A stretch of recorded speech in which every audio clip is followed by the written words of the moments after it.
mu gihe ibibazo byabaye byinshi, mu gihe akababaro kakubanye kenshi, mu gihe umutima wawe udatuje, mu gihe wiryamiye mu gitanda cyawe kubera ibibazo ufite, mu gihe uryamye kwa muganga kubera ko urwaye, mu gihe wumva ko nta gisubizo ufite, mu gihe inshuti zakwanze, mu gihe ubona ari ibibazo gusa, mu gihe wabuze umuryango cyangwa inzira, mu gihe ubona ko bigoye nta kindi kintu ushobora gukora, mu gihe ubona bimeze gutyo, mu gihe ubona ko nta gisubizo, aha niho The Miracle Morning ibera akaga. Aha niho The Miracle Morning igaragaza itandukaniro. Aha ngaha niho The Miracle Morning ngiye kukubwiraho iguhindurira ubuzima, ukaba undi muntu mushya, ukaba undi muntu ukomeye. Kurikira. Hal Elrod, umwanditsi w'iki gitabo The Miracle Morning, yahuye n'ibigeragezo bikomeye cyane. Yahuye n'impanuka, yahuye n'uburwayi, yahuye n'ubukene.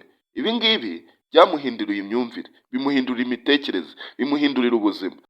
We avuga ko ubwo yagiraga impanuka, yagiraga abantu benshi bamwitaho, yagiraga inshuti, yagiraga abavandimwe, yagiraga umuryango, akagira n'ababyeyi be, akagira n'abadogiteri bazaga kumubaza uko bimeze. Gusa nyuma yaho yaje guhura n'ikibazo gikomeye, yaje guhura n'ubukene. Ubukene bwabugize nta muntu n'umwe wari umwitayeho. Buri wese icyo gihe yari ari kwishakira imibereho ye, yari ari kwirwanaho. Aho ngaho niho yagize depresiyo ikomeye cyane. Byaje kumuviramo gushaka igitekerezo kizima cyamufasha kuva muri iyo depresiyo. Ari cyo gitabo bita The Miracle Morning yaje kwandika nyuma yo kumenya igitangaza kiba mu gitondo.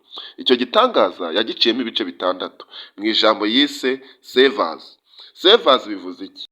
Iyi ese ya mbere yo mu ijambo Savers ivuga silence, kwitonda, gutuza, guceceka, ukumva icyo umutima wawe ushaka kukubwira. Ibi ngibi ubikora mu gitondo muri ya saa ya saa 11 kugera saa 12. Aha ngaha ufata iminota 5 yo kwituriza, ugaceceka, ukumva icyo umutima wawe ushaka kukubwira, ukumvira umutima, ukiyunga nawo, hanyuma ugatangira igitondo neza. Kabiri niyo bita ivuga affirmations, kwivugaho ibyiza.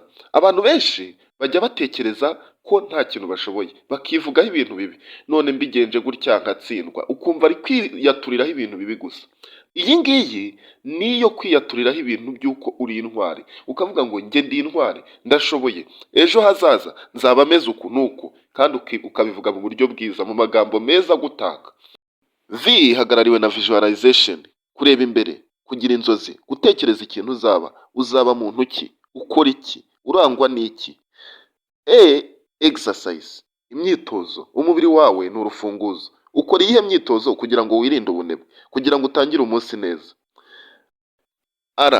Reading, gusoma. Buriya iyo umuntu ari gusoma hari byinshi agenda yunguka, hari ubumenyi akura mu gitabo yasomye, mu bintu yasomye. Ibyo ngibyo nibyo bimufasha, nabyo bikamuyobora mu nzira ye. Ikindi ni scribing.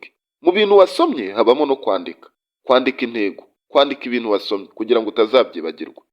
Kuko uyu mwanditsi abivuga mu gitabo cye, nawe wabikora, wahinduka, ukaba undi muntu mushya. Wowe tangira igitondo cyawe neza. Igitangaza cya mu gitondo kirashoboka. Watekereza neza, wakora neza, wazinduka, wabona amafaranga, watsinda, wakirinda depresiyo, ukabaho neza. Ibi ushobora kubikora rwose kandi bigakunda, ndabigusezeranya. Wowe tangire uyu munsi wa none wumve ko kuryamira nta mumaro, ahubwo kuzinduka mu gitondo ugifite imbaraga, ugifite mind refresh, ukaba wakubaka umunsi wawe, ukaba washyiraho intego zawe. Ari bwo butwari, ari bwo bugabo. Bikore hanyuma uzashimira nyuma. Niba utarakora subscribe, ndagushishikariza kuyikora, kuko hari igihe ubutaha utazabona ibiganiro nk'ibi ngibi. Sawa, turi kumwe, urakoze cyane.